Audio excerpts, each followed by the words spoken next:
Fantatra fa tamin'ny ity herinandro ity dia nanatitra ny fitoriny teny amin'ny fitsarana ny kandida Tojo Ravalomanana manoloana ny fifidianana izay fifidianana ben'ny tanàna natao farany teo iny ary amin'izao fotoana izao moa araky ny nambaran'ny fanirisoherina voatrany dia nolavy ny fitsarana izany fitoriana izay napetraky ny kandida Tojo Ravalomanana tany amin'ny fitsarana izay. Ka ny pitsopitsony mahakasika an'izay no fakafakena amintsika atao anatin'ity vidéo ity ka manasantsika rehetra anaraka an'ity vidéo ity hatramin'ny farany. Asa dino ny milaiky ny vidéo antsika ary tsarovy hatrany ny miabone amin'ny chaîne antsika mba ahafahanareo manaraka tsy tahapaka ny vidéo zay lefa isan'andro eto. Tsy ampindrela moa isika fa avy hatrany tonga de vavany ndao ary.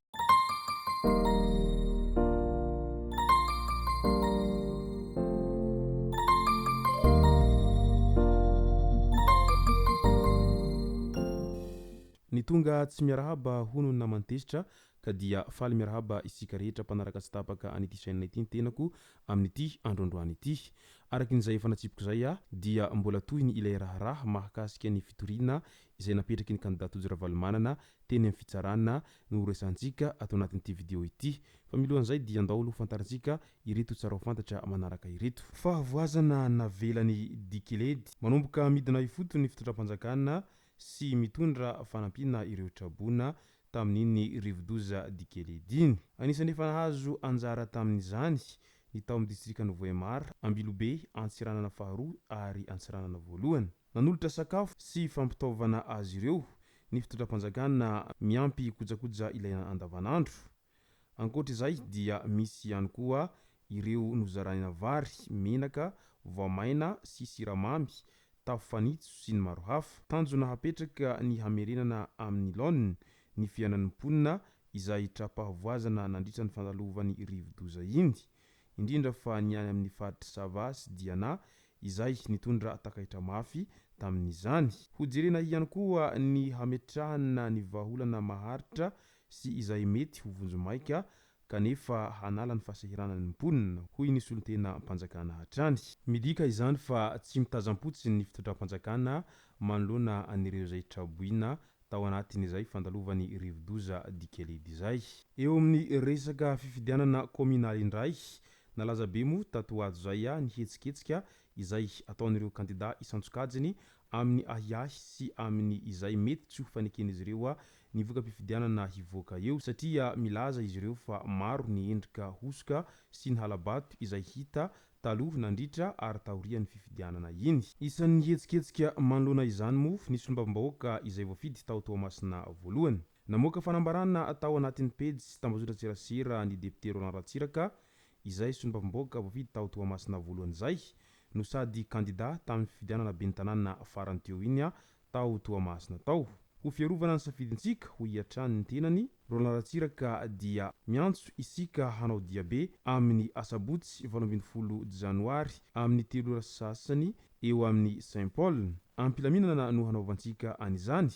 Io no hita tao anaty pejin'ny Roland Ratsiraka. Araka izany dia hisy ny hetsika ataon'ny kandida ity sy ireo mpanaradia azy any Toamasina any ka andrasana izay ho tohiny ity raharaha ity izay ho mariky ny fanehona amin'izay hoe fitsipahana ny mety hisiny hosoka sy mba hiarovana ny safidim-bahoaka izay. Mbola ao anatin' izay fifidianana izay hatrany ao Antananarivo renivohitra ao nanao fanambarana iraisana niarahaba ny kandida Harilala Ramanantsoa izay voafidy vonjomaika hitantana ny tanàna Antananarivo renivohitra teny Analakely ireo solombavambahoaka lany tamin'ny anaran'ny IRD tao amin'ny boriboritany enina tamin'iny androny alatsinainy iny. Nanana fahamatorana nahay nanavaka ny vary amin'ny tsiparifary, nahafantatra ny olona azo ianteherana sy hiantantana ny mponina Antananarivo renivohitra tamin'ny fifidianana ben'ny tanàna iny.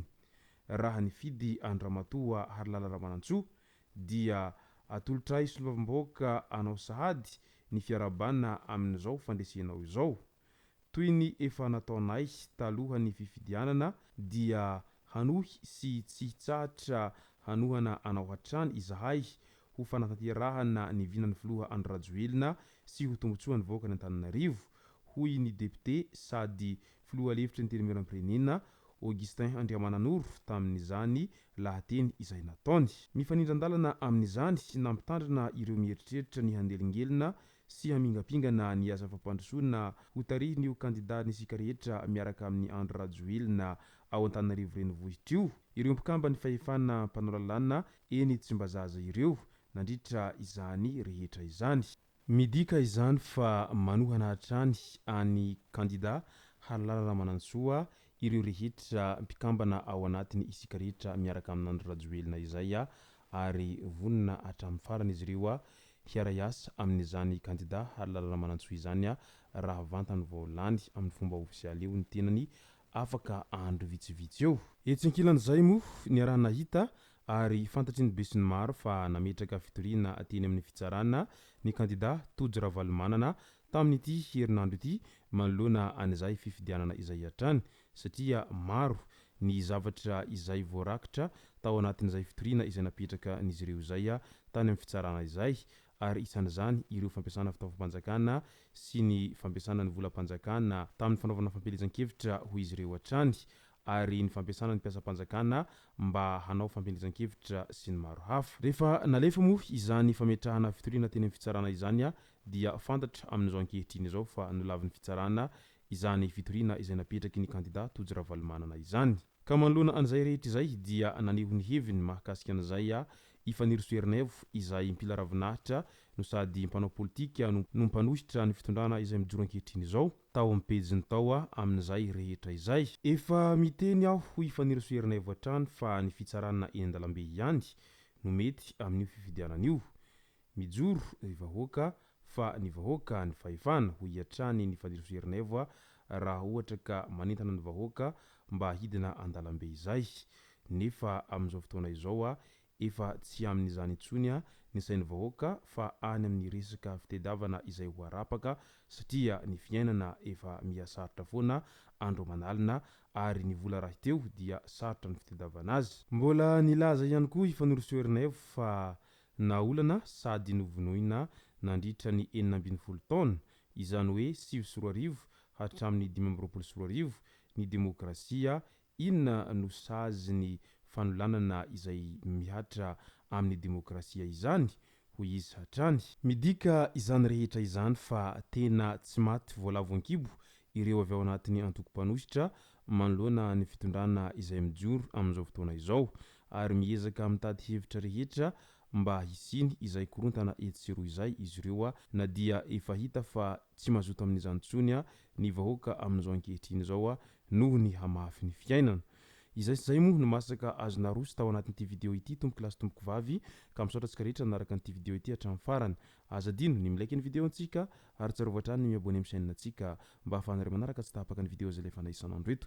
Tomboky lasy tomboky vavy mankasitraka dia mirary soa.